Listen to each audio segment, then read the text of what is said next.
மனசும் சொல்றதை கேப்பியா, புத்தி சொல்றதை கேப்பியா? மனசும் புத்தியும் சேர்ந்து இருந்தாதானே ஏதாவது ஒண்ணு வழி கிடைக்கும். இத நான் சொல்றதை விட நம்ம மனநல ஆலோசகர் ராம்குமார் ஐயா சொல்றாரு. அதை கேளு, உனக்கே புரியும். இப்போ உள்ள அவசரமான காலத்துல எல்லாருக்குமே பாத்தீங்க அப்படின்னா அவங்களுடைய வேலைகள் அதிகமாயிட்டே போகுது. மனதில் அதிகமான எண்ணங்களை நம்ம கொண்டு வந்துக்கிட்டே இருக்கும்போது என்ன ஆகுது அப்படின்னா மனசு ஒரு அமைதி இல்லாமல் ஆகுது. மனதினுடைய வலிமையும் அவங்களுக்கு ரொம்ப கம்மியாகுது. சின்ன சின்ன பிரச்சனைகளை கூட அவங்களால என்ன பண்ண முடியல, தாங்கிக்க முடியல. ஒரு பிரச்சனைகள் வருது அப்படின்னா அதை ஒரு கடுகா பார்க்கறதுக்கும் அதை மலையா பார்க்கறதுக்கும் பார்க்குறவங்களோட கோணத்துல தான் இருக்கு. சில பேருக்கு பெரிய பிரச்சனையை கூட அவங்க ஒரு சாதாரணமாக அலட்டிக்காமல் அந்த விஷயங்களை கடந்து போயிடுவாங்க. ஆனால் சில பேர் சின்ன பிரச்சனையை கூட தன்னோட பெரிய பிரச்சனையாக நினச்சி வருத்தப்பட்டுக்கிட்டு இருப்பாங்க. அதுக்கு காரணம் என்னன்னா அவங்களுக்கு மன வலிமை இல்லாததான் காரணம்.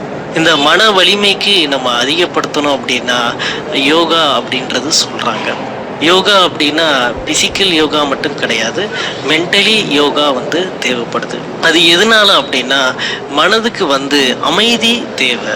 அந்த அமைதி எதனால கிடைக்கும் அப்படின்னா மனதை ஒருநிலைப்படுத்த வேண்டும்.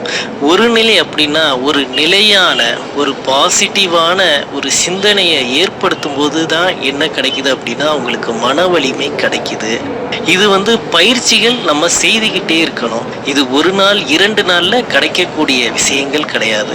நம்ம அதிகமாக தொடர்ந்து இதுக்குன்னு நம்ம தனியா ஒதுக்க வேண்டும். எப்படி உதாரணத்துக்கு நம்மளோட ரொட்டீன் லைஃப்ல சாப்பாடு சாப்பிட்றதுக்கு டைம் ஒதுக்குறோம், தூங்குறதுக்கு டைம் ஒதுக்குறோம், அன்றாட வேலைகள் நம்மளுடைய ஏர்னிங்ஸுக்கு டைம் ஒதுக்குறோம். அதே மாதிரி தன்னுடைய மன வலிமைக்கு நம்ம இதுக்குன்னு டைம் ஒதுக்கணும். அப்படி டைம் ஒதுக்கணும் அப்படின்னா நம்மளுடைய மனம் கண்டிப்பாக ஆரோக்கியமா இருக்கும்.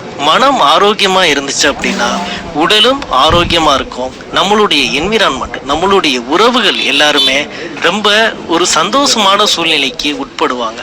காரணம் என்னன்னா நம்மளுடைய உறவுகள் பார்த்தீங்கன்னா நமக்கு வரக்கூடிய கோபங்கள் தாபங்கள் எல்லாத்தையும் யார்கிட்ட காமிப்போம் அப்படின்னா நம்மளுடைய உறவுகள்கிட்ட தான் காமிப்போம். அதனால பார்த்தீங்க அப்படின்னா நம்மளுக்கு வரக்கூடிய பிரச்சனைகளை அவங்களுக்கும் என்ன பண்றோம்னா ஷேர் பண்ற மாதிரி ஆகுது. அதனால நம்ம மன வலிமையோட இருந்தோம் அப்படின்னா மகிழ்ச்சி, அமைதி, இது மாதிரி எல்லா விஷயங்களும் நம்மள்கிட்ட சேரும் பொழுது அந்த விஷயங்களை நம்ம ஷேர் பண்றோம். அதனால இந்த யோகா இது மூலியமா பார்த்தீங்க அப்படின்னா நம்மளுக்கு மன வலிமை நமக்கு மட்டும் ஏற்படுவதோட நம்மளோட சுற்றியுள்ளவர்களுக்கும் ஒரு நன்மை செய்யறதுனால இது ரொம்ப ஒரு முக்கியத்துவம் வாய்ந்ததா கண்டிப்பா இருக்குன்னு நான் உங்களுக்கு சொல்றேன். உடலும் உள்ளமும் நலம் பெற யோகாவை தவிர வேற என்ன வேண்டும் சொல்லுங்க.